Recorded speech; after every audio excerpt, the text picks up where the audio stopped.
Hello दोस्तों, नमस्कार। स्वागत है आप सभी का एजुकेशन मंत्रा में।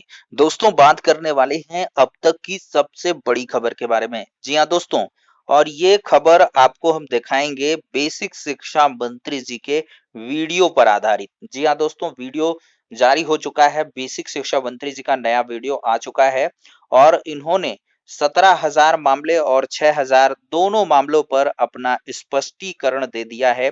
जी हाँ दोस्तों, और पिछले वीडियो सेशन के माध्यम से भी हमने आपको सटीक इंफॉर्मेशन दी थी कि 17,000 पदों को पर जो आपकी नई प्राथमिक शिक्षक भर्ती है उसका विज्ञापन जारी होगा और साथ ही साथ जो विसंगतियां हुई हैं 69,000 शिक्षक भर्ती में आरक्षण को लेकर उस पर सेपरेटली 6,000 सीटों पर निर्णय होगा। तो एक बात मोटी तौर पर आप लोग समझ लें कि 6,000 सीटों पर जो काउंसलिंग वगैरह है वो करवा करके आपको 6 जनवरी को नियुक्ति पत्र मिल जाएगा और इसमें सिर्फ उन्हीं को मौका मिलेगा जो पिछली 69,000 शिक्षक भर्ती में आवेदन कर रखे हैं और थोड़े बहुत गुणांक से वो पीछे रह रहे हैं, उनका चयनित सूची में नाम नहीं आ पाया है, तो उनको लाभ मिलने वाला है। अब दोस्तों, असल और बड़ा मुद्दा है कि ये 17,000 का क्या मामला है। अब 17,000 को लेकर अभी बेसिक शिक्षा मंत्री जी का हाल ही में कुछ देर पहले स्टेटमेंट एएनआई के लिए जारी हुआ है। तो उसमें साफ तौर पर उन्होंने कहा है कि हम इन 17,000 पदों पर नई शिक्षक भर्ती ला रहे हैं।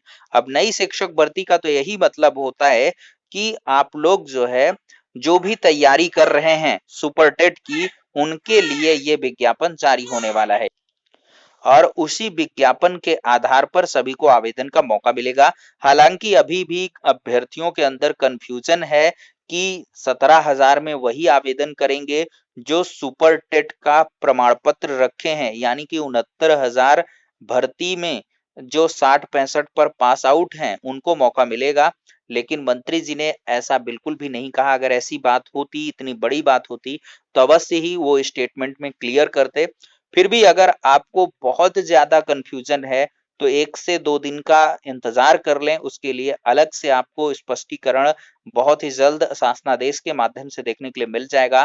क्योंकि जहां तक मुझे समझ में आ रहा है, बेसिक शिक्षा मंत्री जी ने भी स्पष्ट कर दिया है कि इन 17,000 पदों पर आपको नई प्राथमिक शिक्षक भर्ती ही मिलेगी। अब दोस्तों, ये कम तो है, ऊंट के मुंह में जीरा से भी ये कम है, क्योंकि यहाँ पर 97,000 की मांग की जा रही थी और यहाँ पर पद 17,000 ही निकल के आ रहे हैं। वो भी पिछली बची हुई जो भर्ती है उसके पद हैं। तो 51,000 पद कहाँ गए जो सुप्रीम कोर्ट में हलफनामा लगा था, और फिर इसके बाद रिटायरमेंट के पोस्ट कहाँ गए, तो ये एक बड़ा विषय है। लेकिन फिलहाल के लिए जो अपडेट है उसको हम आपको प्रोवाइड कर रहे हैं। अब बेसिक शिक्षा मंत्री जी का हम वीडियो भी साथ में अटैच कर दे रहे हैं, उसको भी कायदे से आप लोग समझ लें, देख लें, सुन लें और फिर वीडियो को लाइक एंड शेयर कर दें, जिससे कि ऑथेंटिक इन्फॉर्मेशन सभी तक पहुंच सके। बेसिक शिक्षा विभाग की विगत दिनों संपन्न हुई 69,000 सहायक अध्यापक भर्ती में आरक्षण की प्रक्रिया को लागू करने में कुछ विसंगतियों को आधार बनाकर कुछ अभ्यर्थी लगातार इस बात की शिकायत कर रहे थे कि जिनको उस चयन सूची में होना चाहिए था उनका नाम उस सूची में नहीं है। उनके इस मांग पर विचार करते हुए उस प्रक्रिया का अध्ययन करने के बाद ये देखा गया कि कुछ आरक्षित वर्ग के अभ्यर्थी प्रभावित हैं जिनका नाम उस चयन सूची में होना चाहिए था। माननीय मुख्यमंत्री जी से अभ्यर्थियों की मुलाकात हुई। कल ही उन्होंने बेसिक शिक्षा विभाग को इस समस्या का त्वरित और न्याय संगत समाधान करने को कहा था। आज विभाग ने यह निर्णय लिया है कि उस प्रक्रिया में आरक्षित वर्ग के प्रभावित अभ्यर्थियों की भर्ती की जाएगी। उसकी पूरी प्रक्रिया आज हम जारी कर रहे हैं। आज 24 दिसंबर से ही वो प्रक्रिया शुरू हो जाएगी और 6 जनवरी को काउंसलिंग के उपरांत वो प्रक्रिया पूरी होगी और जो अभ्यर्थी छूट गए थे उनकी भर्ती प्रक्रिया पूरी करके उनको नियुक्ति पत्र दिया जाएगा। एक और विषय है और वो विषय ये है कि जब माननीय सर्वोच्च न्यायालय ने शिक्षा मित्रों का स्थायी शिक्षक के रूप में समायोजन 2016 में निरस्त किया था, तो उस समय उत्तर प्रदेश सरकार को यह निर्देश दिया था कि 1,37,000 पदों पर स्थायी शिक्षकों की भर्ती की जाए। उस निर्देश के क्रम में 2 बार शिक्षक भर्ती हुई है। एक बार 68,500 की भर्ती प्रक्रिया और एक बार 69,000 सहायक अध्यापक भर्ती प्रक्रिया।